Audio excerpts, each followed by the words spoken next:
Now at 5, a pediatrician's warning as 4-staters search for baby formula alternatives. Plus, work begins on renovations at Pittsburgh Middle School. In the midst of a mass shooting motivated by racism and hate, there are also stories of heroes. I'm Michael George in Buffalo, New York, with what we're learning about the victims. The 4 states' most watched news starts now. Baby formula maker Abbott says it's reached a deal with regulators to restart production at its factory, which is tied to the formula shortage nationwide. This is KOAM News at 5. Despite that news, it's going to take weeks for formula to hit the shelves as the shortage continues. Some area parents searching for alternatives, some of which might not be safe. Social media posts have been circulating offering alternatives to formula such as goat's milk. Some posts have gone as far as offering recipes for making your own at-home formula.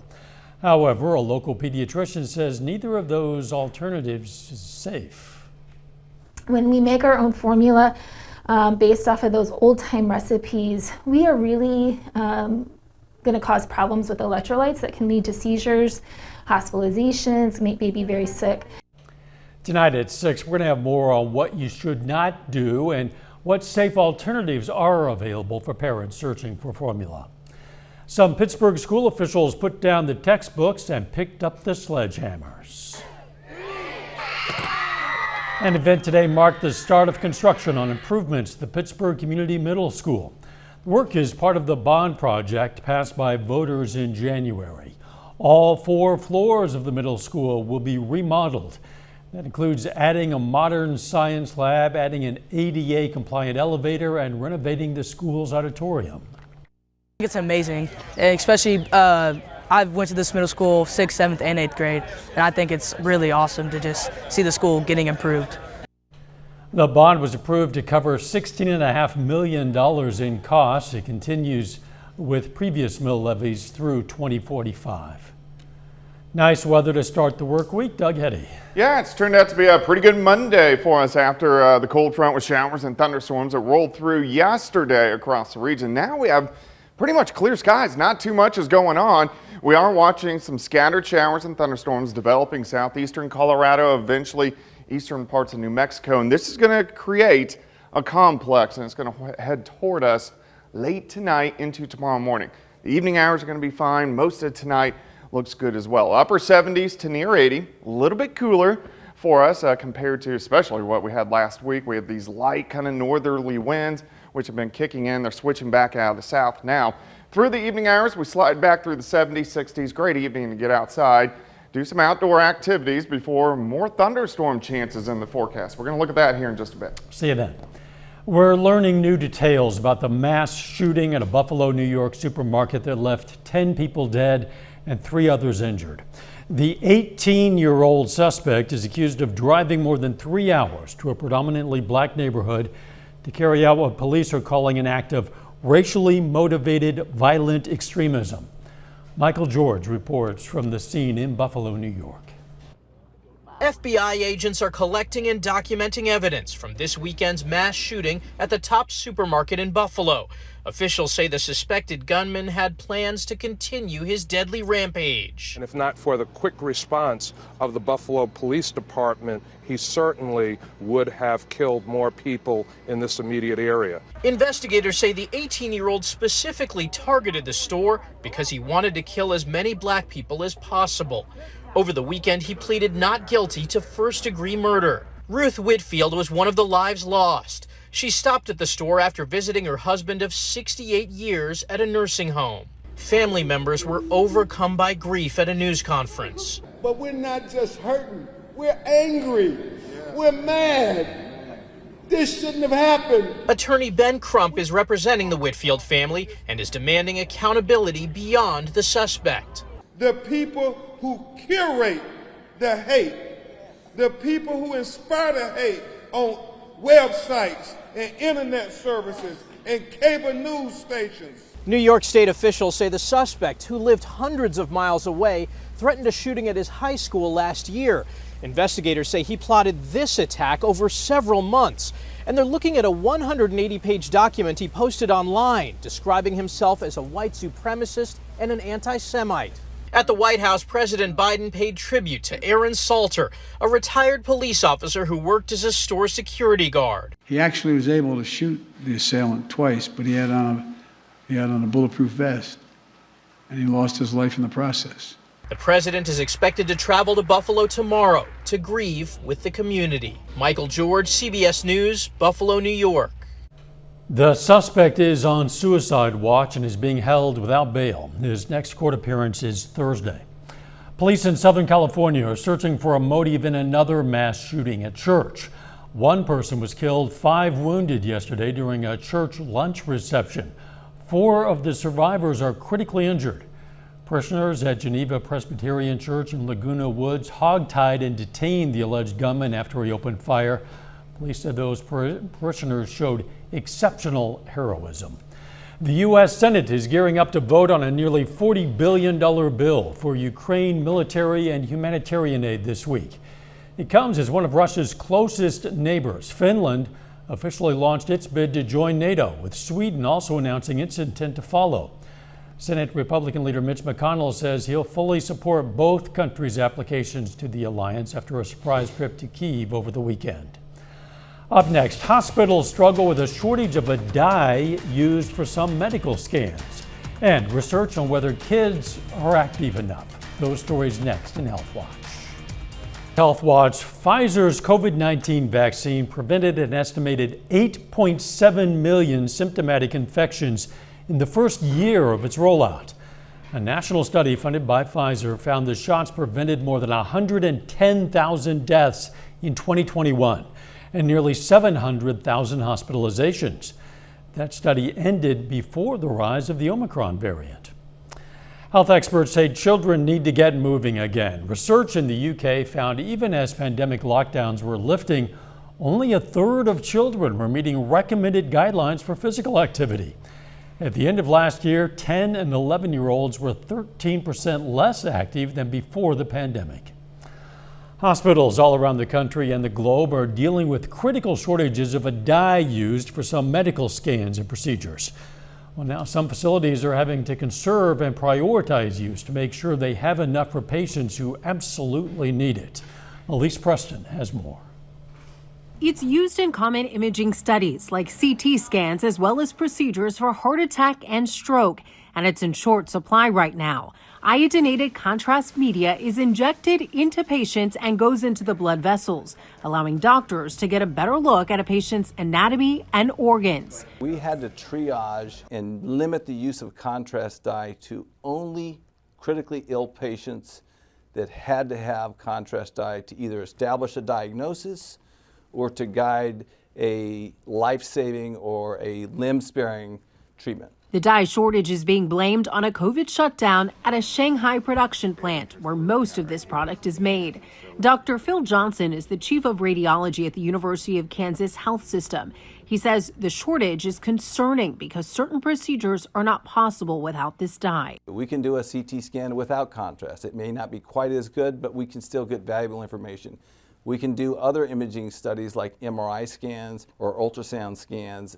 But if somebody has a heart attack or if somebody has a stroke, the only way you can get into the blood vessel with a catheter, into the heart or the brain, is to inject X-ray dye to identify the clot. The American Hospital Association recently put out this advisory to members to provide resources on how to conserve supply. Normal production of the dye is not expected to resume until late June. Elise Preston, CBS News, New York. Doctors say the goal right now is to maintain the supply for emergency and critical care, which means some elective scans or non-emergency procedures may need to be delayed or rescheduled. The use of antibiotics may be linked to an increase in digestive disease in older adults. A study at New York University tracked more than 2 million patient records and found the more antibiotics are prescribed to patients 60 and older, the more likely they are to develop inflammatory bowel disease, including Crohn's and ulcerative colitis. Doctors suggest spending time in nature to boost your health. Previous studies show spending a minimum of 2 hours outside a week has several health benefits. That's according to Dr. Nushin Razani from the University of California. Doctors all across the U.S. are prescribing patients to spend time outdoors to treat conditions like anxiety, depression, and high blood pressure. And gardening might help prevent osteoporosis. According to neurosurgeon Deborah Benzel from Cleveland Clinic, gardening daily might be a good way to halt osteoporosis. The bone condition debilitates the bones and increases the risks of fractures and ruptures. Benzel says studies show gardening can also improve your immune system and help prevent dementia. However, she recommends starting to implement it in your routine slowly and says it's beneficial for people of all age groups. And that is a look at today's health news. A little bit later, the nation's top-selling vehicle goes electric. We're going to examine Ford's big bet. Plus, we have more thunderstorms back in the forecast. We're going to check that out coming up. Well, it turned out to be a nice Monday for us today. Warm across the region, not terrible. Of course, we had scattered showers and thunderstorms yesterday, especially late morning, early afternoon. Cleared out for the eclipse last night. If you check that out, it was, it's a lunar eclipse. But it turned out to be a nice night and a pretty good Monday for us today. All right, Indigo Sky Casino and Resort, nice shot just outside of Seneca, Missouri. Plenty of clear skies. Allergies, of course, they're up there. It's springtime on a scale of 1 to 10. Today's an 8, tomorrow's a 7. This is mainly tree allergies, grass. The mold has actually been kind of high across the region over the past couple days. Temps, they're up there, upper 70s to near 80. It's a nice afternoon. It's going to be a great evening if you want to get outside and enjoy it. Here's 7th and Rangeline. Plenty of clear skies. Currently at 79, winds are calm, humidity is bone dry, sitting at 34%. Through the evening hours, we slip back 70s, 60s. A nice night, actually. We drop back upper 50s to near 60 degrees for an overnight low. We have clear skies. There's nothing going on here, but just to our west, or actually a little ways to our west, southeastern Colorado and then into eastern parts of New Mexico, a complex of showers and thunderstorms is forming, and this is going to head across Oklahoma, northern Texas, southern Kansas, and start to affect us by tomorrow morning. Until then, we're going to be fine as this next storm system rips out into the Central Plains as we go through the next 36 hours. There is a severe threat tomorrow. This is mainly along and north of I-44. I actually think most of the severe weather will stay kind of Topeka, Lawrence, Kansas City. May get a complex in here late tomorrow night, so we do need to watch it. There's a slight chance a few could pop up in the evening hours, so I'm going to go 7 p.m. until 3 a.m. But I'm going to keep all the threats low for now, so it's just something we want to watch through the evening hours tonight and then into tomorrow and see kind of how it looks. All right, let's go through tonight. Here's 4 a.m. Here's this batch of thunderstorms weakening as they push in. These should not be severe. There may be a couple stronger ones, especially northeastern parts of Oklahoma. So here's 7 a.m. scattered, hit and miss. Not everybody's going to get rain. Scattered thunderstorms. As we go through the morning hours, these should mainly be east of the region by the time we head into the afternoon. By the middle of the afternoon, we'll see if anything can go out along the I-35 corridor. Most likely will not happen because we'll have a greatly capped environment. To our north, parts of Nebraska, Iowa, northern parts of Missouri, a pretty big complex will get going. You can see here's 11 p.m., band of showers and thunderstorms. These will try to slide in late tomorrow night, but these could be strong to severe. So this is going to be way after midnight. So a possible loud night Tuesday night into Wednesday morning, especially north of I-44 as these slip on by. As we get into Wednesday, most of the day is going to be okay, but we could get a couple pop-up thunderstorms late Wednesday into Wednesday evening, and then again Wednesday night into Thursday morning. Another complex could go through. So there's a lot we got to watch as we go through the next several days. And then our next higher severe weather chance, again, is going to be late this week. We're going to warm up again Thursday, and then as we head into Friday, we get a cold front. This is going to slide in, and this could produce some pretty big thunderstorms by Friday afternoon into Friday evening. A lot to watch all week long. All right, scattered thunderstorms late tonight into tomorrow morning. Another threat tomorrow night into Wednesday morning. Just that time of the year when you keep your eyes on the skies. Yeah, as long as it doesn't get too threatening and you keep us informed, we'll be fine. Yes, we will. Thanks, Doug. Here's a look at our tower camera sponsored by R.E. Smith Construction as work continues on the KOAM More Power project. You can check it out anytime on our website. That's KOAMnewsnow.com/power. Coming up, we're going to check out a hot-selling electric pickup. First, though, we honor a local World War II veteran. Louis Lipiglov served in Europe with the U.S. Army Infantry Division. His hometown, Pittsburgh, Kansas. And we're proud to salute Staff Sergeant Louis Lipiglov, a four-state hero. Consumer Watch, Elon Musk says he wants to know more about how many Twitter accounts are real. Friday, Musk tweeted that his $44 billion takeover was temporarily on hold due to his concerns about fake and spam accounts. Musk later said he remains committed to buying the company. Some Skittles, Starburst, and Lifesavers branded gummy candies have been recalled. The FDA says tiny strands of metal have been found in some packages. Some were loose in the bag, others were actually embedded in the gummies. Consumers who bought the affected products are advised to throw them away.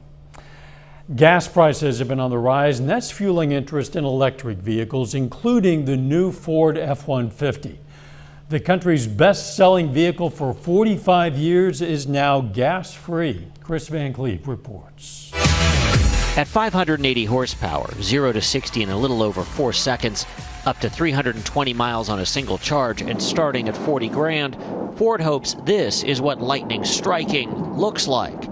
The all-electric F-150 Lightning. I think it brings electric vehicles to the masses. Jace Kraft is among the roughly 200,000 to reserve one. The performance aspect, it's so quick. The electric F-150 is, in fact, a rolling generator designed to power a job site, a tailgate party, even an entire home for 3 days in the event of a power failure. It's the best-selling vehicle in the U.S. and has been for decades now, so Ford cannot mess this up. As gas prices climbed this year, online searches for EVs surged, up 60% year to date. 55% of gas-powered car owners say they are considering going electric, and nearly 160,000 did in the first quarter of 2022. EVs now account for about 4.6% of all registered vehicles nationwide. The F-Series truck has been the best-selling vehicle in the U.S. since 1977, and through the years has embodied Americans' love of big gas-guzzling trucks. Taking the F-150 electric was meant to send a message. I think driving this vehicle really makes believers. It changes hearts and minds in terms of what this product can do, and it's just as tough as all of our F-Series. What's not the same, the Lightning comes with a frunk, or front trunk, that can hold up to 400 pounds, has enough outlets to charge tools, or host an all-electric front gate party. Chris Van Cleave, CBS News, San Antonio. New Zealand has a new plan for getting all of its citizens greener. The government says it's going to help pay for low-income families to ditch their gas-powered cars and replace them with electric vehicles. It's the latest effort in that nation's plan to reach net zero carbon emissions by 2050. A final check of the forecast next.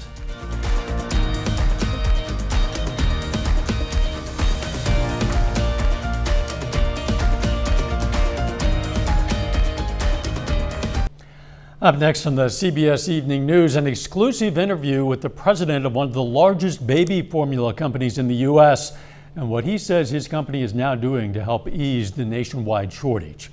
Then on KOAM News at 6, the potential for a bad mosquito season in Missouri and what we can all do about it right now. Plus, Chris Warner looks at the struggle for area parents trying to find baby formula and get some expert advice on do's and don'ts, and grants helping to fund improvements to several area airports. Stay with us for the CBS Evening News and then KOAM News at 6. Beautiful weather out there at the moment. We do have some rain chances, plenty of them this coming week. We do, but if you want to get outside this evening, it looks great. Temperatures are going to be dropping back through the 70s, 60s eventually, into the upper 50s to near 60. 82 tomorrow, some scattered morning thunderstorms, and we got to watch for a severe threat late in the day into the overnight hours, and then kind of hit and miss Wednesday. Severe threat goes up again late Friday. Thanks for joining us. The CBS Evening News is next, and of course, we're going to be right back here for KOAM News at 6. We'll see you then. Let's make it a great evening.